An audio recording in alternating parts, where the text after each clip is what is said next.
एक कथा सुनाऊंगा जिससे एक तो ये सिद्ध होगा कौन तथा कैसा है कुल का मालिक। ये 5 दिन का समय आप जी को मिला है, सौभाग्य है आपका। और विशेषकर उन प्राणियों का जो दूर देश से आए हैं, विशेषकर बिहार प्रांत से पुण्यात्माएं लगभग 750 से ऊपर आए, 770-80 के आसपास आई। तो ये प्यारी आत्मा परमात्मा की हैं, सभी कहीं कहीं काल ने पटक रखी हैं और अब ये अपने परमात्मा को पहचान लेंगी। अब इनको 5 दिन यहीं रहना होगा। वैसे तो घर नहीं छूटता, ये काल नहीं छोड़ रहने देता।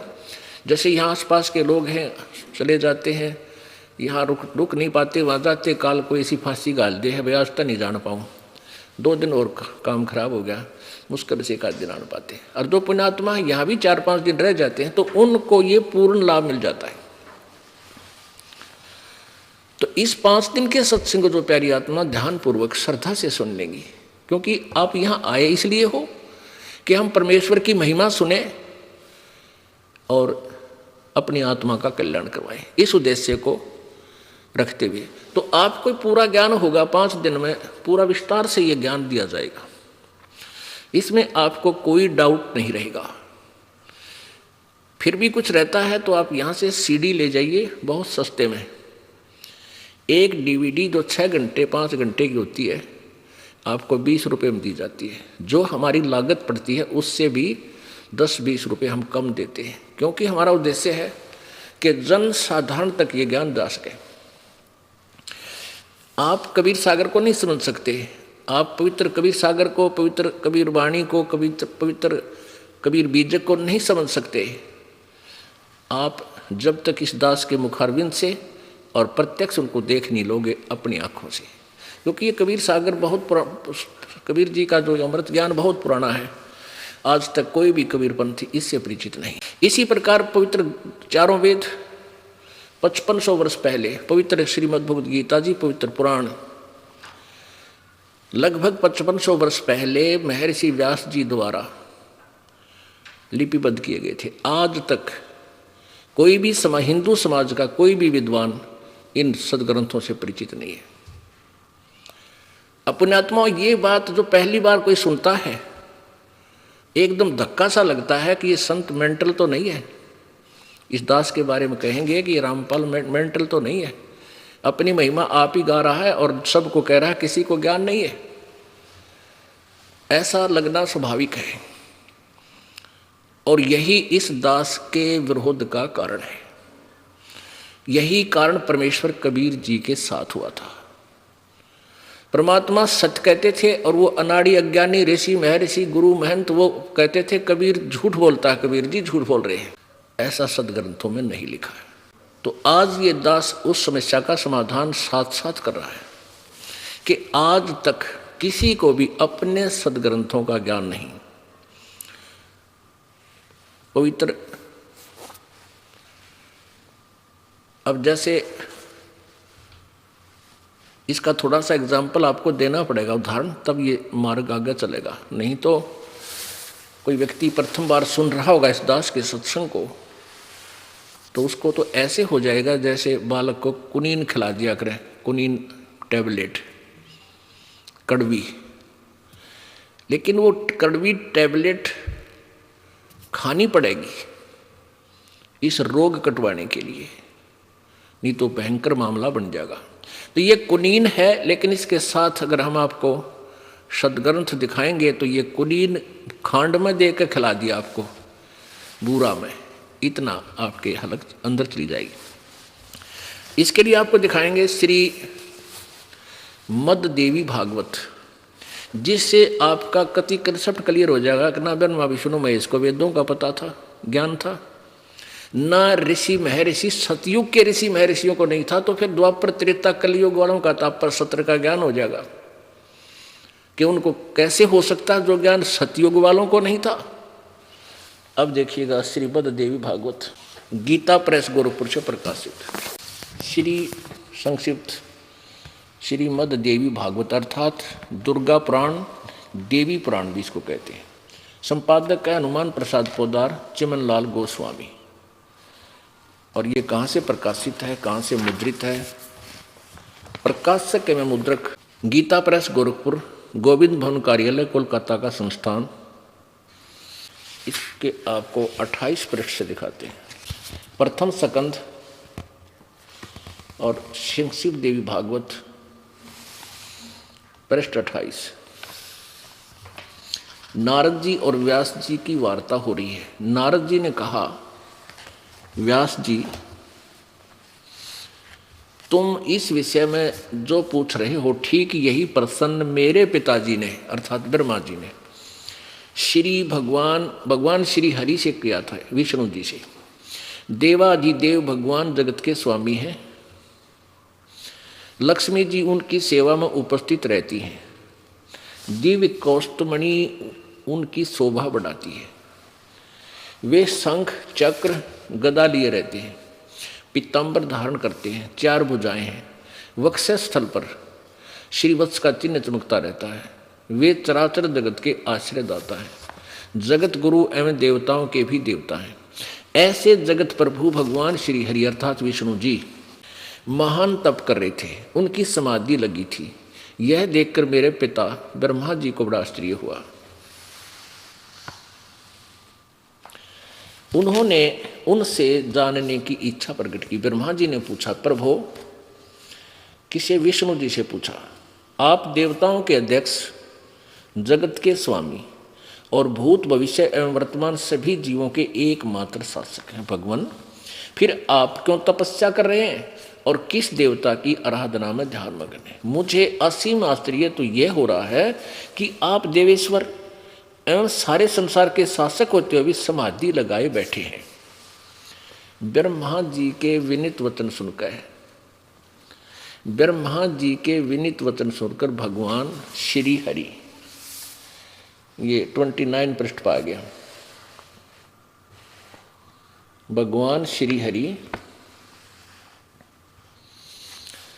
कहने लगे, ब्रह्मन सावधान होकर सुनो, मैं अपने मन का विचार व्यक्त करता हूँ। देवता, दानव और मानव सभी यही जानते हैं कि तुम सृष्टि करते हो, मैं पालन करता हूँ और शंकर संहार क्या करते हैं। किंतु फिर भी वेद के पारगामी पुरुष अपनी युक्ति से यह सिद्ध करते हैं कि रचने, पालने और संहार करने की यह योग्यता जो हमें मिली है, इसकी अधिष्ठात्री शक्ति देवी है, दुर्गा है। उस शक्ति के अभाव से तुम इस संसार की सृष्टि नहीं कर सकते, मैं पालन करने में सफल नहीं हो सकता और रुद्र से संहार कार्य होना भी संभव नहीं। ब्रह्मा जी, हम सभी उस शक्ति के सहारे ही अपने कार्य में सदा सफल होते आए। सुवर्त, प्रत्यक्ष और परोक्ष दोनों उदाहरण मैं तुम्हारे सामने रखता हूँ, सुनो। यह निश्चित बात है कि उस शक्ति यानी दुर्गा के अधीन होकर ही मैं इस शेष नाग की सैया पर सोता और सृष्टि करने का अवसर आते ही जाग जाता हूँ। मैं सदा तप करने में लगा रहता हूँ। उस शक्ति के शासन से मैं कभी मुक्त नहीं रह सकता। कभी अवसर मिला तो लक्ष्मी के साथ सुखपूर्वक समय बिताने का सौभाग्य प्राप्त होता है। मैं कभी तो दानों के साथ युद्ध करता हूँ। अखिल जगत को भय पहुँचाने वाले दैत्यों के विकराल शरीरों को शांत करना मेरा परम कर्तव्य हो जाता है। और यहाँ कलम तोड़ दी विष्णु जी ने। मुझे सब प्रकार से दुर्गा के शक्ति के अधीन होकर रहना पड़ता है। उन्हीं भगवती शक्ति का यानी दुर्गा देवी का मैं निरंतर ध्यान किया करता हूँ। ब्रह्मा जी, मेरी जानकारी में इस भगवती शक्ति से बढ़कर दूसरे कोई देवता नहीं। अपने आत्माओं, ये तो ज्ञान का सत्र आ गया हमारे भगवान विष्णु जी का। ये कहते हैं कि मैं दुर्गा से ऊपर किसी भगवान मानता है को ना, इसके ऊपर कोई शक्ति है। अपने आत्माओं, ये दास नहीं कह रहा। मेरे कबीर परमात्मा ने दास को वो दृष्टि दे दी जिससे ये दास इस अज्ञान अंधेरे में, इस तत्व ज्ञान की रोशनी में उन सदग्रंथों को पढ़ रहा हूँ, उनमें से लाल ढूंढ रहा हूँ। अब यही पवित्र पुराण थी। पवित्र हिंदू समाज जब से भी हिंदू धर्म का उत्थान हुआ है उसी दिन से पढ़ता रहा। किसी ने कह खैगा नहीं बेरा इसके बारे में। ये महर्षि हो रही है कलयुग के, द्वापर के भी किसी को पता नहीं। और सतयुग के ब्राह्मणों ने ज्ञान था, वेद क्या बताते। अब दुर्गा क्या कहती है, विष्णु जी ने तो फाइनल कर दिया कि मैं दुर्गा से ऊपर कोई शक्ति नहीं मानता, कोई भगवान देवता नहीं मानता, है ही नहीं। और दुर्गा कहती है कि ब्रह्म की पूजा करो, वही एकमात्र सबका मालिक है, और सब बातें छोड़ दो। पुण्यात्माओं, आज मानव इतना इंटेलिजेंट हो गया, ऐसे कंप्यूटर बना लिए, इसे मोबाइल फोन बना लिए, इंटरनेट बना दिया, सैटेलाइट बना दी, ऊपर की खोज में लग रहा है। और यह खोज जो करनी थी उसकी तरफ ध्यान भी ना दिया। खोज तो ये करनी थी कि हम कौन है, कितना है, ये बीमारी क्यों लगी, कोई मर रहा है, किसी का हाहाकार मच रही है, किसी की टांग कट रही है, किसी की आंख फूट गई, किसी को कैंसर होगी, किसी का बेटा मर गया, किसी की बेटी मर गई, हाहाकार मचा हुआ, ये क्या कारण है। इस खोज को भी ऋषियों ने किया, उनसे कुछ खोज हुई नहीं। तो सभी ने हथियार डाल दिया, अपनी अटकल ला के कोई कुछ कर रहा है, कोई कुछ कर रहा है, और विकार भर गए सब मानव में। परमेश्वर कबीर जी ने आकर ये विज्ञान, आध्यात्मिक विज्ञान अर्थात तत्व ज्ञान, विज्ञान माने विशेष ज्ञान, उसको तत्व ज्ञान कहते हैं, 600 वर्ष पहले आकर के लिपिबद्ध कराया था। इसको हम नहीं समझ सके क्योंकि हमारी बुद्धि अड़ी रही कि वेदों और गीता और पुराणों में जो ज्ञान है वो सही है, और परमात्मा वही ज्ञान 600 वर्ष पहले अपनी सिंपल लैंग्वेज में, कबीर वाणी में, साधारण भाषा में बोला करते थे, कहा करते थे, जो लिपिबद्ध किया गया। तो आज हमें विश्वास होगा कि हमारे वो भगवान जो 600 वर्ष पहले आए थे वो हमारे भगवान थे, वो वास्तव में परमेश्वर थे और हैं और रहेंगे, क्योंकि दूसरा भगवान नहीं। तो अब उन्होंने जो ज्ञान दिया था वो सत्य था, सत्य है और रहेगा। अब दुर्गा अटकल लगाती है, कहती है कि तुम केवल ब्रह्म की पूजा करो और सब बातें छोड़ दो। और ब्रह्म कहता है पवित्र श्रीमद् भगवत गीता जी में कि उस पूर्ण परमेश्वर की पूजा करो, वही पूजा के योग्य है, उससे ही पूर्ण मोक्ष होगा। उसकी जानकारी किसी तत्वदर्शी संत से प्राप्त करो। गीता जी अध्याय नंबर 4 के श्लोक 34 में, गीता जी अध्याय नंबर 18 के श्लोक नंबर 62 में, गीता जी अध्याय नंबर 17 के श्लोक 23 में, गीता जी अध्याय नंबर 8 के श्लोक नंबर 3, 5 से 10 में बहुत सा विवरण है। तो ऐसे हमने समझना है। अब हमारा प्रकरण है पुराण देवी पुराण के अंदर हम दिखाना चाहते हैं कि ये कितने विद्वान थे। न ब्रह्मा जी को ज्ञान था, न विष्णु जी को, और न दुर्गा को पूर्ण ज्ञान था। वो क्या कह रही है इसी गीता प्रेस गोरखपुर से प्रकाशित देवी पुराण के 762 पृष्ठ पे और 63 पर आप देखिए। ये है 7वां स्कंद संक्षिप्त देवी भागवत, 562 पृष्ठ। देवी द्वारा हिमालय को ज्ञानोपदेश और ब्रह्म स्वरूप का वर्णन। देवी जी कहने लगी, पर्वतराज इस प्रकार योग युक्त होकर मुझ ब्रह्म स्वरूपा देवी का ध्यान करे। यह ध्यान आसन पर भली भांति बैठकर अहतु की भक्ति के साथ करना चाहिए। ये ऊपर जो अपने विषय में बताया कि यह तो मेरी भक्ति है भाई, अब कहती है कि उस ब्रह्म का स्वरूप क्या है, उस ब्रह्म का क्या स्वरूप है, यह बतलाया जाता है। जो प्रकाश स्वरूप सबके अत्यंत समीप में स्थित, हृदय रूप गुहा में स्थित होने के कारण गुहाचर नाम से प्रसिद्ध और महान पद अर्थात परम प्राप्य है। वह समस्त प्रजा के ज्ञान से परे है, अर्थात किसी की बुद्धि में आने वाला नहीं है, यह तुम जानो। जो परम प्रकाश रूप है, जो सूक्ष्म से भी अत्यंत सूक्ष्म है, जिसमें संपूर्ण लोक और उन लोकों में निवास करने वाले प्राणी स्थित हैं, वही यह अक्षर ब्रह्म है, वही सबके प्राण है, वही सबकी वाणी है और वही सबके मन है। वह परम सत्य और अमृत अविनाशी 562 पर 63 पर अमृत अविनाशी तत्व है। सौम्य उस वेदने योग्य लक्ष्य का तुम वेदन करो, अर्थात जिसको प्राप्त करना है ब्रह्म को, उसकी तरफ तू ध्यान दे, मन लगाकर उसमें तन्मय हो जाओ। सौम्य उपनिषद में कथित महान अस्त्र रूप धनुष लेकर उस पर उपासना द्वारा तीक्ष्ण किया हुआ बाण संधान करो। और फिर भावनागुत चित्त के द्वारा उस बाण को खींचकर अक्षर रूप ब्रह्म को लक्ष्य बनाकर वेधन करो। अर्थात परवण धनुष है, ओम मंत्र तो धनुष समझो, जीवात्मा बाण है और ब्रह्म को उसका लक्ष्य कहा जाता है। ये ब्रह्म, उस एकमात्र परमात्मा को ही जानो, दूसरी बातें सब छोड़ दे। अब विचार करो पुण्यात्मा कि विष्णु जी तो कह रहे हैं मैं दुर्गा से ऊपर किसी शक्ति को नहीं मानता, कोई देवता को नहीं, मैं तो उसी का ध्यान करता रहता हूं और कठिन तपस्या करता हूं। अब दुर्गा कह रही है कि तुम केवल ब्रह्म की साधना करो, उसका ओम मंत्र है, और सब बातें छोड़ दो, यानी किसी की पूजा मत करो, अनन्य मन से। अब देखिएगा, उस एकमात्र परमात्मा को ही जाने, दूसरी सब बातें छोड़ दे। यही अमृत रूप परमात्मा के पास पहुंचने का पुल है। संसार समुद्र से पार होकर अमृत स्वरूप परमात्मा को प्राप्त करने का यह सुलभ साधन है। जिस प्रकार यहां जो इस आत्मा का ओम के जप के साथ ध्यान करो, ओम का नाम जाप करो और ध्यान करो। इससे अज्ञान में अंधकार से सर्वथा परे और संसार समुद्र से पार जो ब्रह्म है उसको पा जाओगे, तुम्हारा कल्याण हो। यानी ओम का जाप करो, ब्रह्म की प्राप्ति हो जाएगी, नथिंग एल्स, और कुछ नहीं करो। और वो कहाँ रहता है? वह सबका आत्मा ब्रह्म, ब्रह्मलोक रूप दिव्य आकाश में स्थित है।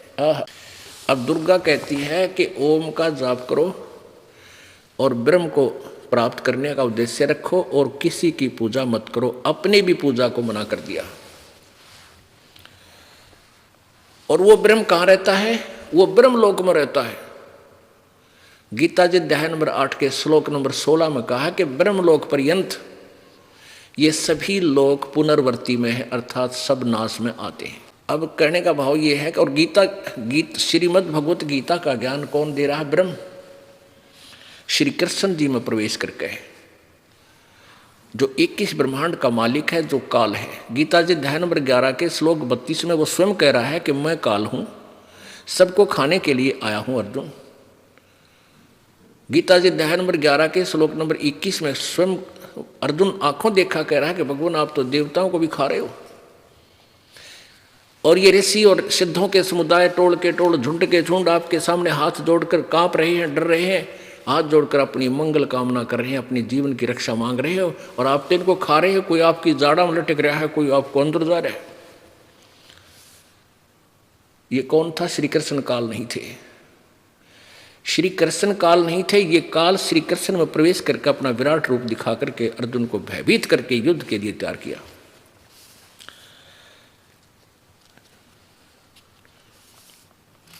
तो गीता जी अध्याय नंबर 8 का श्लोक 16 आपको दिखाते हैं, क्योंकि गीता जी का जो ज्ञान है ये ब्रह्म के द्वारा दिया गया है, और ब्रह्म को ये ज्ञान परमात्मा ने, पूर्ण ब्रह्म ने इसके अंतःकरण में फीड किया था। 5 वेद, ये 4 वेद, ऋग्वेद, यजुर्वेद, सामवेद और अथर्ववेद, और 5वां ये सूक्ष्म वेद। इस काल ने धोखा किया, सूक्ष्म वेद जो परमात्मा ने आके बताना पड़ा, ये इसने गुप्त कर दिया, क्योंकि इसमें इसकी क्लियर पोल खुला थी, इसको इसने नष्ट कर दिया। और ये 4 वेद दे दिए, जिसमें महिमा तो पूर्ण परमात्मा की है, लेकिन ब्रह्म साधना केवल ब्रह्म तक का ही ज्ञान है। यजुर्वेद अध्याय नंबर 40 के श्लोक नंबर 15 में यही कहा गया है कि उस मेरा ओम मंत्र है और इसका ओम नाम जाप करो। पहले यजुर्वेद देखिएगा, ये महर्षि दानंद सरस्वती द्वारा अनुवादित है, और ये आरएस प्रकाशक है, सार्वदेशिक कार्य प्रतिनिधि सभा में 2/5 महर्षि दान भवन, रामलीला मैदान, नई दिल्ली। संपूर्ण 40 अध्याय आर्य भाषा भाष्य महर्षि दानंद सरस्वती कृत। मुद्रक हैं Prince offset printers, 1510 foot of the house, Daryaganj, नई दिल्ली। इसमें इसके 40वें अध्याय जो अंतिम अध्याय है, 40वें अध्याय का 15वां श्लोक आपको दिखाते हैं। ये देखिएगा, यजुर्वेद भाषा भाष्य अध्याय नंबर, ये है 44वां अध्याय, 40वां अध्याय। और यहाँ देखिएगा 15वां मंत्र, वायु अनिलम अमृतम अथ इदम भस्मांतम शरीरम। ओम कर्तो समर, किलबे समर और कर्तुम समर। आहा, ओम करते समर, कर्तो, इसको करते भी लिखते हैं, करते। ओम कर्तो समर, किलबे समर और कर्तुम समर।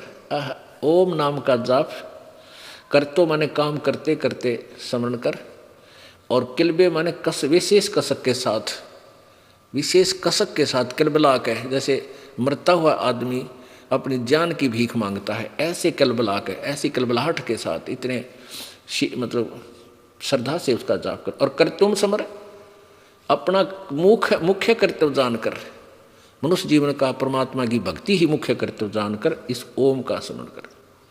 यहाँ तो लिखा है कि वायु अनिलम अमृतम अथ इदम भस्मांतम शरीरम, यानी जैसे गीता जी अध्याय नंबर 8 के श्लोक नंबर 13 में लिखा है कि जो अंतिम श्वास तक जो ओम नाम का जाप करता है, पवित्र चारों वेदों का सारांश श्रीमद् भगवत गीता जी है। क्योंकि आप एक बालक नहीं रहे, अब शिक्षित हो, आपको थोड़ी सी दिशा की आवश्यकता है, बहुत आसानी से समझ जाओगे। जब तक हम अपने सदग्रंथों से परिचित नहीं होंगे तो कोई भी काल का दूत आपको डिगम कर देगा, और यही अभी तक कारण बना रहा, हम भगवान के मार्ग से दूसरे मार्ग पर चल पड़ते हैं, तुरंत चल पड़ते हैं।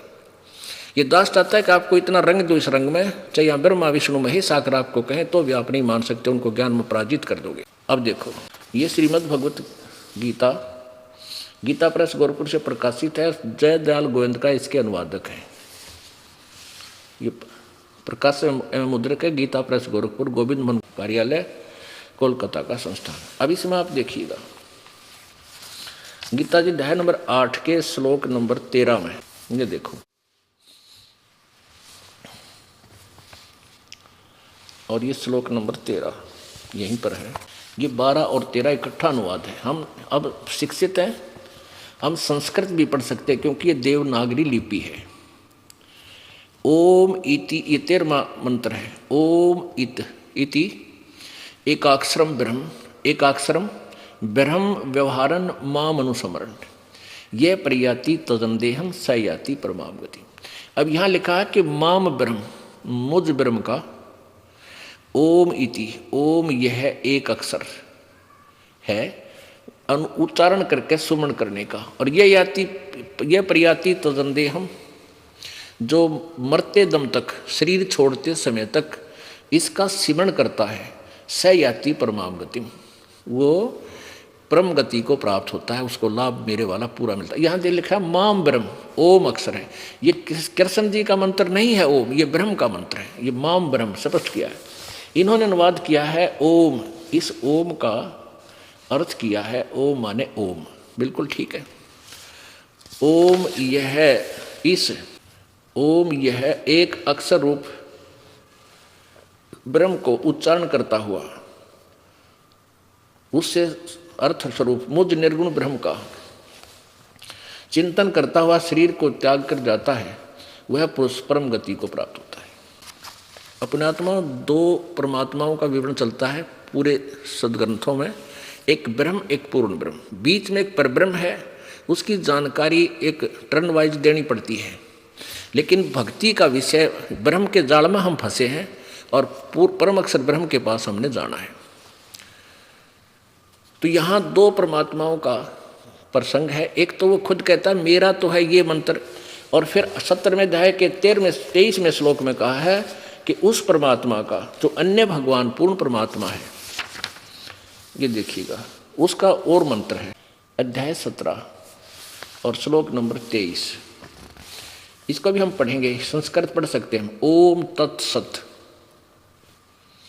इति निर्देश ब्रह्मण तिर्विध समर्थ ब्राह्मण तेन वेदा च यज्ञा च विहिता पुरा।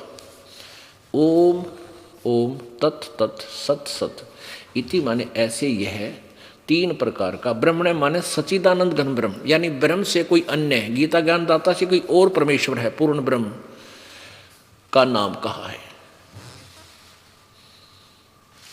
ये ठीक हो गया, 2 भगवानों के बारे में प्रकरण है। अब यहाँ क्योंकि विषय दूसरा है इसलिए इसको डिटेल में नहीं जाना चाहते हम। अब ये सिद्ध करना चाहेगा ये दास कि वेद और गीता, पवित्र चारों वेद, पवित्र श्रीमद् भगवत गीता, ये एक ही ज्ञान रखते हैं। ये चारों वेदों का सारांश पवित्र श्रीमद् भगवत गीता है।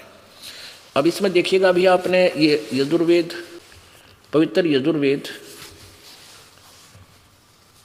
अब आपने ये पढ़ा था 40वां 44वां अध्याय यानी 40वां अध्याय, और ये 15वां श्लोक में गीत वेद ज्ञानदाता का कहता है कि ओम कर्तो समर, किलबे समर और कर्तुम समर। ओम कर्तो समर, किलबे समर और कर्तुम समर। इससे है कि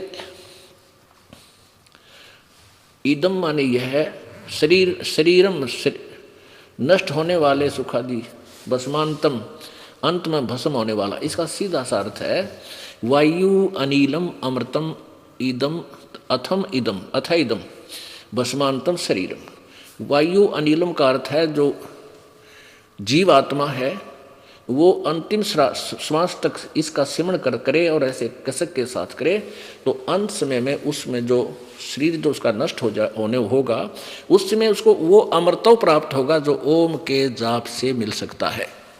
अमृतव का अर्थ है कि जैसे इस ओम से जो अमृतव का अर्थ इसमें लिखा है कि एक ब्रह्म का जाप करने वाला, ओम नाम का जाप करने वाला 36,000 वर्ष तक न 36,000 बार उत्पत्ति प्रलय होगी, यानी ब्रह्मा जी की एक आयु तक ब्रह्मलोक में रह सकता है। उसके बाद फिर पुनर्जन्म होगा, फिर दुर्गति शुरू होगी।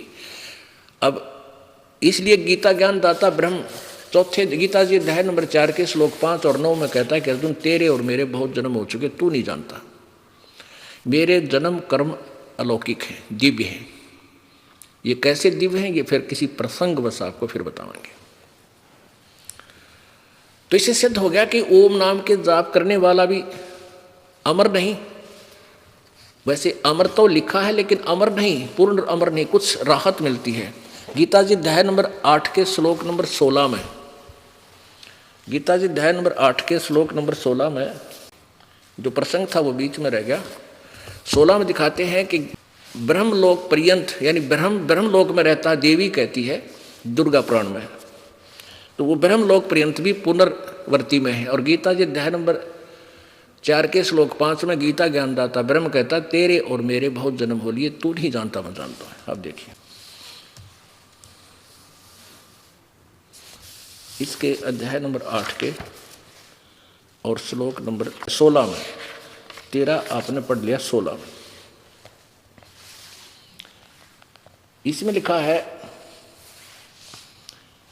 हे अर्जुन ब्रह्मलोक पर्यंत, ब्रह्मलोक तक सब लोग पुनर्वर्ती में है, यानी पुनर्वर्ती माने दोबारा जन्म और मृत्यु, नष्ट और फिर उत्पत्ति में ही है, यानी पूर्ण मोक्ष नहीं। अब यजुर्वेद, अभी आप यजुर्वेद देख रहे हैं, ये हमारी पवित्र गीता जी से मेल खाता है इसका ज्ञान।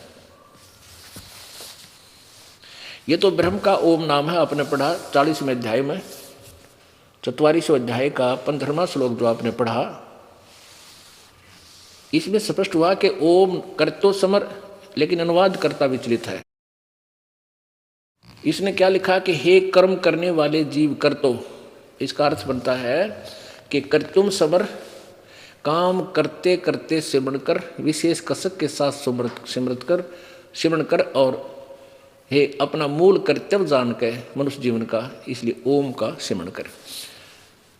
कर्म करने वाले जीव तू शरीर छूटते समय ओम इस नाम वाची ईश्वर का स्मरण कर। ओम का नहीं लिखा, अनुवाद करता विचलित है, ज्ञान नहीं था इनको किसी को भी, ऋषि में ऋषि को। यहाँ लिखना था कि तू ओम का स्मरण कर, ओम नाम का सिमरण कर। ये कहता है कि ओम ब्रैकेट में संस्कृत लिखी है, इसका अनुवाद है इस नाम वाच्य ईश्वर को स्मरण कर, नोट ओम, बल्कि इसका जो नाम है उसको स्मरण कर। अब 17वां ये देखिए 44 अध्याय का 40वें अध्याय का 17। इसमें दो परमात्माओं का जिक्र है। वेद ज्ञान दाता कहता है कि जिस ज्योति स्वरूप रक्षक मुझसे अविनाशी यथार्थ कारण से आच्छादित मुख के तुल्य उत्तम अंग का प्रकाश किया जाता है, जो वह प्राण व सूर्य मंडल में पूर्ण परमात्मा है।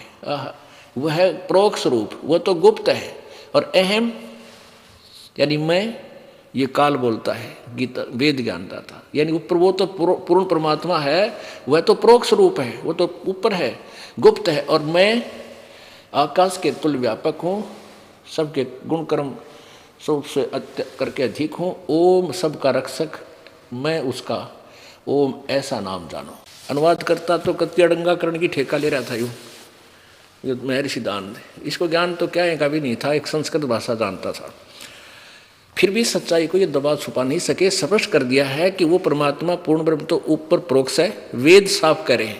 अनुवाद करता अड़ंगा मिला मिलाकर भी छुपा नहीं सका, सच्चाई साथ रही। अब प्रसंग चल रहा है कि देवी ने कहा है कि उस ब्रह्म का जाप कर। ये देखिएगा 7वां स्कंध, ये श्रीमद देवी भागवत है, तो प्रसंग अभी चल रहा था, गीता प्रेस गोरखपुर से प्रकाशित 7वां स्कंध है। और देवी हिमालय को बता रही है 562-63 पर, उस एक मात्र परमात्मा को ही जानो, दूसरी बातें छोड़ दो। इस आत्मा का ओम के जप के साथ ध्यान करो, इससे अज्ञान में अंधकार से सर्वथा परे और संसार समुद्र से उस पार जो ब्रह्म है उसको पा जाओगे, तुम्हारा कल्याण हो। वो कहाँ रहता है? वह सबका आत्मा ब्रह्मलोक रूप दिव्य आकाश में स्थित है। That's all. अब आलिया और दुर्गा के ज्ञान का कि ब्रह्म से ऊपर कोई मालिक नहीं है, वो ब्रह्मलोक में रहता है, उसकी पूजा करो ओम मंत्र से। और ब्रह्म कह रहा है कि उस परमात्मा का सच्चिदानंद घन ब्रह्म का ओम तत्सत, ये 3 मंत्र का जाप है, और उसको कोई सत्तत्वदर्शी संत बताओगा, उससे पूछो। गीता जी अध्याय नंबर 4 के श्लोक नंबर 34 में। पुण्यात्माओं ये ध्यान कर, ये विशेष आपने, क्योंकि बालक नहीं हो, बुद्धिमान समाज हो गया है। अब यहाँ कहा यदि ये मंत्र फाइनल होता, कई नाम जाप करते हैं ओम तत्सत ओम तत्सत, इसके साथ हरि ओम तत्सत भी लगा लेते हैं, तो ये मंत्र नहीं है। यदि ये मंत्र होता तो 34वें अध्याय के 4थे अध्याय के 34वें श्लोक में गीता ज्ञान दाता ये नहीं कहता कि उसके बारे में किसी और तत्वदर्शी संत से पूछो। नहीं, आप पे बता देता हूँ, ये जाप है भाई, इसका ये जाप कर लो।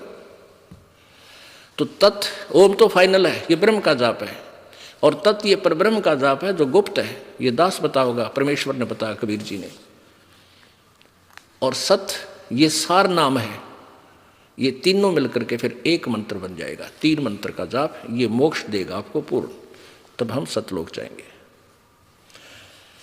अब ये तो हमारे देवताओं के ज्ञान की पोल खुल गई कि कितना तो ब्रह्मा जी ने ज्ञान था, कितना विष्णु जी को था, कितनी हमारी दुर्गा माता को था।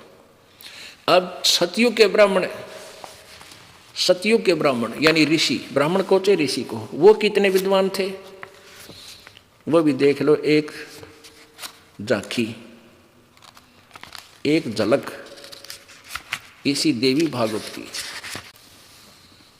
ये वही देवी पुराण है, गीता प्रेस गोरखपुर में प्रकाशित है। पृष्ठ स्कंद 6, 6ठा स्कंद,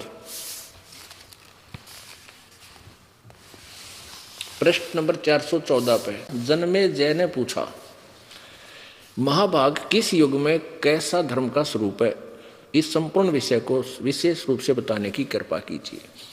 व्यास जी बोले, जो राइटर है वेदों, गीता और पुराणों का, वो कहने लगे, क्या ज्ञान देते हैं राजन, यह निश्चय है कि सतयुग में ब्राह्मण वेद के पूर्ण विद्वान थे, और उनके द्वारा निरंतर भगवती जगदम्बा की आराधना होती थी। भगवती का दर्शन करने के लिए उनका मन सदा ललायित रहता था। अब ये सतयुग के ब्राह्मणा का उड़ा गया ज्ञान का। इनके विषय में लिखा है कि वो वेदों के पूर्ण विद्वान थे और दुर्गा की पूजा करते थे। अब परमात्मा कबीर जी यही कहा करते थे, निरंजन धन तेरा दरबार, निरंजन धन तेरा दरबार, जहाँ पर तनिक न न्याय विचार। भाई वैसा ओढ़ है मुल मुल खासा, गल मोतियों के आरे। वैसा ओढ़ है मुल मुल खासा, गल मोतियों के आरे। पति भरता को मिले न खादी वो सूखा, निरस आहार निरंजन धन तेरा दरबार, निरंजन धन तेरा दरबार। भाई पाखंडी की पूजा जग में, संत को कहें लबाड़े। पाखंडी की पूजा जग में, संत को कहें लबाड़े। अज्ञानी को परम विवेकी, ज्ञानी को मूड गंवार। निरंजन धन तेरा दरबार, निरंजन धन तेरा दरबार, जहाँ पर तनिक न न्याय विचार। कह कबीर सुनो भाई साधो, यहाँ सब उल्टा व्यवहार। कह कबीर सुनो भाई साधो, यहाँ सब उल्टा व्यवहार। सच्चों को तो ये झूठा बतावे, इन झूठों का एतबार। निरंजन धन तेरा दरबार, निरंजन धन तेरा दरबार, जहाँ पर तनिक न न्याय विचार। निरंजन धन तेरा दरबार, जहाँ पर तनिक। भाई कह कबीर सुनो भाई साधो, यहाँ सब उल्टा व्यवहार। कह कबीर सुनो भाई साधो, सब उल्टा व्यवहार। सच्चों को तो ये झूठा बतावे, इन झूठों का एतबार। निरंजन धन तेरा दरबार, निरंजन धन तेरा दरबार। परमात्मा कहा करते, हंसते थे कि काल ज्योति निरंजन धन है तेरा ये 21 ब्रह्मांड है, यहाँ पर न्याय नाम की चीज नहीं। हो कहते हैं पाखंडिया तो मैं ऋषि को है, जिन्हें कह का भी नहीं पता गीता वेद और पुराणों का। और इस दास को यानी परमेश्वर कहते थे कि सच्चों को तो ये झूठा बतावें, अरे इन झूठा का एतबार। निरंजन धन तेरा दरबार। अपना आत्मा प्रसंग चल रहा था कि परमेश्वर स्वयं आकर ही यथार्थ ज्ञान प्रचार करते हैं, और ये ज्ञान किसी के पास नहीं होता, ना ब्रह्मा जी के पास, ना विष्णु के पास, ना शिव के पास, ना ऋषि महर्षियों के पास। ये सब अज्ञान से परिपूर्ण थे। ये एक कुनीन है, कड़वी कुनीन। आज से 600 वर्ष पहले परमात्मा ने यही ट्रीटमेंट करना चाहा था जो आज दास कर रहा है। कबीर परमेश्वर जी ने यही कुनीन खिलाने की, ये मलेरिया उतारने की, जन्म मृत्यु का रोग काटने के लिए ये कड़वी दवाई, ये यथा सत्य ज्ञान रूपी कड़वी दवाई आप में प्रवेश करनी चाहिए थी। लेकिन इन नकली ऋषियों ने, गुरुओं ने, महंतों ने, मंडलेश्वरों ने और ब्राह्मणों ने, जो सतयुग के ब्राह्मण नकल को कोई ज्ञान नहीं था, कलयुग वाले ब्राह्मण तक क्या होगा इनका तो कहना है छोड़ दो। देवी भागवत में लिखा है कि सतयुग के तो राक्षस और कलयुग के ब्राह्मण समान समझ लेना, वो तेरा गजब हो। अब दास नहीं कह रहा या, क्योंकि ये किसी कड़वी कुनीन होगी, किसी औरत चाट लिया कड़वी पावेगी। अपने आत्माओं ये सदग्रंथ दास को रह रह कर इसलिए दिखाने पड़ते हैं कि कहीं कोई भक्त, कोई श्रद्धालु इस दास के साथ ना संघर्ष कर बैठे, अज्ञानता में टक्कर ना मार दे। एक समय अंधेरे में, रात्रि के समय, एक अंधा वृद्ध व्यक्ति हाथ में लालटन जगाकर जगमगाती लालटन लिए जा रहा था। आगे से बच्चे आ रहे थे उछल कूद करते हुए। अंधे ने आवाज़ लगाई, बेटा देखना, ध्यान से आना, मैं अंधा हूँ, मुझे दिखाई नहीं देता, बच्चा ध्यान से चलना बेटा। अब वो बालक आवाज़ सुनी, बच्चे वहाँ खड़े हो गए, कहने लगे बाबा क्या सचमुच आप अंधे हो? हाँ बेटा मैं अंधा हूँ, मुझे कुछ दिखाई नहीं देता। फिर लालटेन किस लिए लिए हो? कि तुम आँखें वाणों के लिए कहीं मेरे टक्कर मार दो, बुढ़े की हाड़ तोड़ दो। तुम्हारे लिए ले रहा हूँ कि तुम मुझे देखकर साइड पकड़ जाओ, एक तरफ का निकल जाओ मेरा बीरा। तो ये दास ये सदग्रंथ रूपी लालटेन साथ रखता है कि कहीं ये बालक रूपी समाज मुझ दास को टक्कर ना मारे, इस सदग्रंथों की रोशनी से साइड पकड़ जाती है। और यही कारण है कि आज पवित्र हिंदू समाज इस दास का अनुयायी होता जा रहा है, क्योंकि आज कोई बालक नहीं है। 600 वर्ष पहले परमात्मा यही ज्ञान देते थे जो दास आज दे रहा है, लेकिन उस समय ये भगत समाज शिक्षित नहीं था, और वो जितने इनके अनुयायी थे वो भी अंधे थे। जिनके मार्गदर्शक थे हमारे वो भी ज्ञानहीन और हम भी ज्ञानहीन, दोनों अंधे की अंधा पकड़े जा रहा था। अब परमात्मा ने हमारी आंखें बना दी, आंखों का ऑपरेशन कर दिया, मोतियाबिंद समाप्त कर दिया ज्ञान रूपी, अब हमें स्पष्ट दिखाई देता है। तो इसलिए ये रह कर आपको सद्गुण दिखाए जाते हैं। अब आपको दास ये दिखाना चाहता है, ये समझाना चाहता है क्या कि वो परमात्मा कौन तथा कैसा है, कुल का मालिक, और किसने देखा, वो कहाँ रहता है, उसका वास्तविक परिचय क्या है। अब हम दो तरीके से आपको समझाएंगे, एक तो पवित्र सदग्रंथों के माध्यम से, और दूसरा प्रत्यक्ष दृष्टा जिनको परमात्मा का साक्षात्कार हुआ। अब ये 5 दिवसीय जो सत्संग चल रहा है, ये इसका उद्देश्य ये है कि हम आपको परमात्मा की महिमा से परिचित कराएं, और फाल्गुन उतरते की द्वादशी यानी फाल्गुन शुदी द्वादशी को वो पूर्ण परमात्मा जो बनारस में जुलाहे रूप में रहकर 120 वर्ष भूमिका करके सह शरीर आए थे, सह शरीर चले गए थे, वही यहाँ छुड़ानी गांव के जंगल में प्रकट हुए। अब आपको आदरणीय गरीबदास साहिब जी की कहानी सुनाएंगे, सत्य कथा। आदरणीय गरीबदास साहिब जी का मूल गांव करौथा गांव है, जिसमें इस दास का आश्रम बना हुआ आप जी का सभी का, जो अब सरकार ने अपनी कस्टडी में ले रखा है।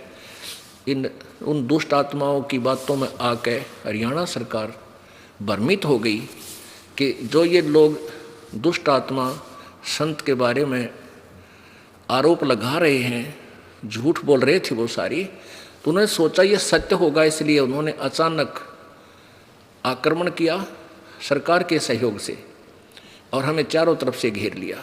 उनका उद्देश्य क्या था कि ये रामपाल का प्रचार बंद करवा दें, कहीं तुम्हारी पोल ना खुल जाए। लेकिन वो इसमें सफल अब नहीं हो सकते, ये इनकी महाभूल थी, क्योंकि जिसके साथ परमात्मा है उसका कोई कुछ नहीं बिगाड़ सकता। वो तो ऐसे है जैसे अंधा गधा रेल के मार्ग में खड़ा हो पटरी पे, और पटरी पर जब रेल आ रही होती है, दूर से गड़गड़ की आवाज़ आती है, तो वो सोचता है कि कौन मुझे डिस्टर्ब करने आ रहा है, इसको पटक दूं ठाक है। तो वो क्या करता है कि जिधर से उसको शोर सुनता है रेल के आने का, उधर ही दोनों पैर कर लेता है, तैयार कर लेता है, पिना के अकाते लात मारूंगा दोनों। और वो ऐसा ही करता है, आप नहीं एक तरफ मरता उस तरफ दूर हो लो, क्यों अंधा उन्हें दिखता है कोई ना। रेल के मार्ग में और गाड़ी से ही अपने आप को डिस्टर्ब मान रहा है, और उसके साथ ही संघर्ष करने की चेष्टा कर रहा है अंधा गधा। जब गाड़ी निकट आई तो उसने दोनों लात मारी गाड़ी के, रेलगाड़ी ने उसको पटक दिया ठाके टुकड़े टुकड़े करके। तो जो भी परमेश्वर के मार्ग में जिसने भी बकवाद की है, इतिहास देख लो आज तक, रावण ने की थी, हिरण्यकशिपु ने की थी, कंस ने की थी, सबका बक्कल उतरा, सब राजा ही थे। और अभी दिखा देंगे आपको कुछ दिनों में उन दुष्टों का क्या होगा जो परमात्मा का विरोध कर रहे हैं। लंबे लंबे कीड़े पड़ेंगे उनके, क्योंकि दास को बद्दुआ नहीं दे रहा, लेकिन आत्मा रो रही है कि ऐसे दुष्कर्म करने वालों का क्या हर्ष होता है। ये विधान है प्रभु का, सर्वविदित है, और पहले हो चुका है वो भी विदित है। तो उस करौथा आश्रम गांव में दास अपना एक आश्रम है जो अभी तक सरकार की कस्टडी में है। तो वहाँ उस गांव में हमें ये भी एक विशेष खुशी थी कि यहाँ हमारे भगवान के प्रतिनिधि यहाँ आते जाते थे। करोथा गांव का एक विशेष ये भी महत्व था। तो वो गरीबदास जी के नानके अर्थात मामा छुडानी गांव जिला झज्जर वहाँ थे। गरीबदास साहिब जी के कोई मामा नहीं था, यानी उनकी माता जी के कोई भाई नहीं था, और जमीन किसान परिवार था। धनखड़ गोत्र है गरीबदास साहिब का, और वहाँ किसान जाट परिवार में यानी उनका जन्म था। और वहाँ छुडानी में उनके मामा जी नहीं था, उनकी माता का कोई भाई नहीं था। और उनके नाना जी की संपत्ति बहुत थी, 2500 बीघा जमीन अर्थात 13.5 पौने 1400 किले एकड़ इतनी संपत्ति थी। तो यह जानकर के उनके नाना जी ने अपने दामाद गरीबदास जी के पूज्य पिताजी श्री बलराम जी धनखड़ को अपना घर जमाई रख लिया था। वो छुडानी रहने लग गए थे और उस संपत्ति का वारिस बना दिया था। वहाँ 12 वर्ष रहते हुए हो गए थे, तब गरीबदास जी का जन्म हुआ था। सन 1774 विक्रमी संवत ना, सन 1717 विक्रमी संवत 1774 वैशाख पूर्णमासी को गरीबदास जी का आविर्भाव हुआ अर्थात जन्म हुआ। गरीबदास जी जब 10 वर्ष के हुए उस समय वो अपने नाना जी की यानी अपनी ही समझो 100-150 गऊ रखते थे उसमें गायें, क्योंकि सब खेत ऐसे ही वर्षा पर आधारित थे। वर्षा हो जाती उसमें घास हो जाता था। कुछ अक्षेत्र में रहट के द्वारा सिंचाई करके अपनी कनक को उत्पन्न करते थे, बाकी चरागाह बनाते थे और कई सैकड़ों की संख्या में गौवें रखते थे। वो उनका धन था। तो गरीबदास साहिब जी तथा अन्य दूसरे किराए के जो नौकर होते थे, पाली गवाले, उनके साथ और स्वयं भी खेतों में गायें चराने के लिए गवाले रूप में जाया करते थे। विक्रमी संवत 1784 सन 1727 को फाल्गुन उतरते की द्वादशी के दिन जो ये समागम जिस उपलक्ष्य में चल रहा है, इस पुण्य दिवस को मनाते हैं हम। इसकी याद दिलाते हैं कि भगवान आते रहते हैं और हरियाणा में भी वो परमात्मा आए थे। दिन का 10 बजे लगभग सभी गवाले गायें चर रही थी और बड़े बूढ़े और बालक 8, 7, 10 जितने वो गवाले थे सभी इकट्ठे बैठकर खाना खा रहे थे। गवें कुछ चर रही थी, कुछ बैठी थी, कुछ चारा चर रही थी आसपास घूम के, कुछ बैठी थी। उसी समय परमेश्वर एक जिंदा महात्मा रूप बनाकर कबीर जी वो पूर्ण ब्रह्म सतलोक से चलकर आए। जिंदा महात्मा होते हैं मुसलमानों के अंदर, एक साधु वेशधारी होते हैं जिनके सिर पर एक बहुत काला सा टोप होता है। वो दिखा देते हैं आपको, जैसा ये परमेश्वर ने बना रखा है, ये कबीर सागर में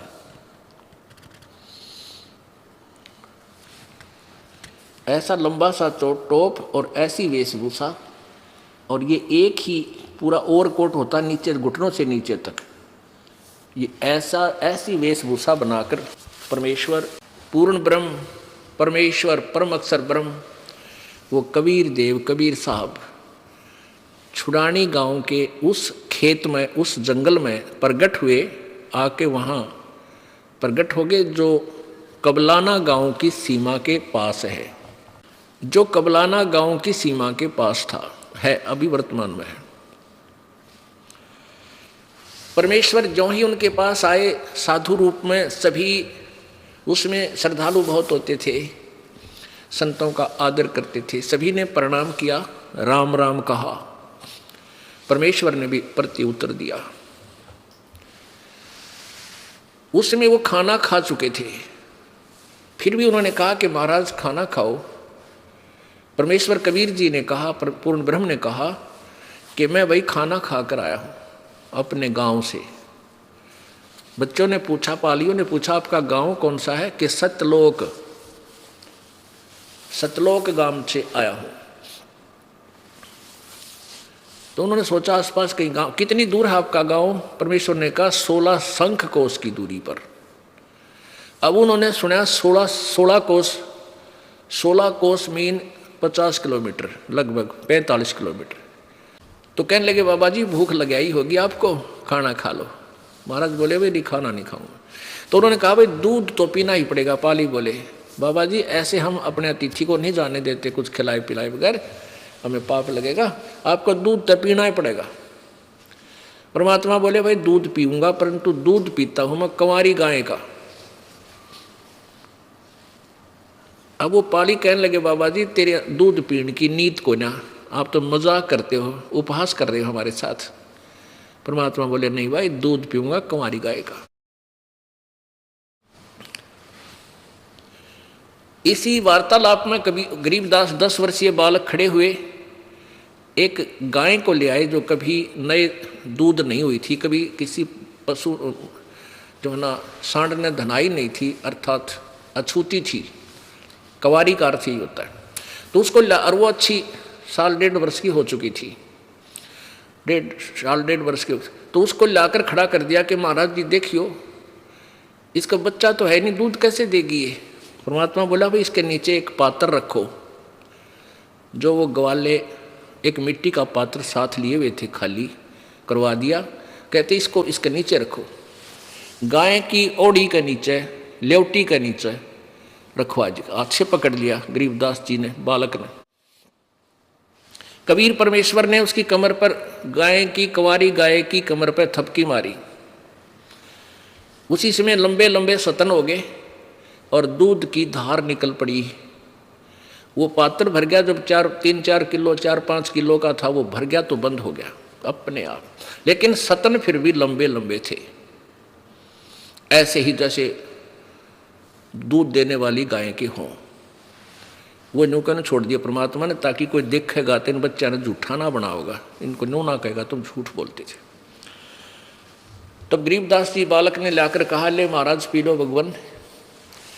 परमात्मा ने आधा पी लिया, आधा पीकर कहा ले बच्चों तुम भी पी लो। पालियो ये यहाँ का नहीं है, ये हमारे गांव सतलोक से दूध आया, इस कंवारी गाय में अमृत है। अब वो जो बड़े बड़े पाली थे, ग्वाले थे, वो कहने लगे हम नहीं पीवा बाबा जी, ये तो जादू जंतर का, पाप का दूध कंवारी का हम ना पीवा। कभी उठकर चल पड़े। अब गरीबदास जी कहने लगे महाराज ला आपका दूध कब मिले हमारे को, आपका झूठा। उन दूसरों के मन में यह आके ना जाने किस जाति का होगा, इसका झूठा दूध हम ना पी। पहले छुआछात बहुत थी। और गरीबदास बालक ने कहा ला महाराज आपका दूध और झूठा, आपका अमृत प्रसाद कब मिला हमें। उन्होंने वो पी लिया। अब वो पी लिया तो परमात्मा ने कहा बेटा भगवान भक्ति किया करो। गरीबदास जी कहने लगे जी हम करते हैं भक्ति, हमारे गांव में ऐसे ऐसे हम वहाँ जाते हैं, दूसरे गांव में शिव जी की पूजा करते हैं, ऐसे करते हैं, श्री कृष्ण की पूजा करते हैं। फिर परमेश्वर ने उस बालक को बहुत सा ज्ञान कराया, रुचि से सुना। फिर कहने लगे बाबा आपका कहाँ वो लोग जो ब्रह्मा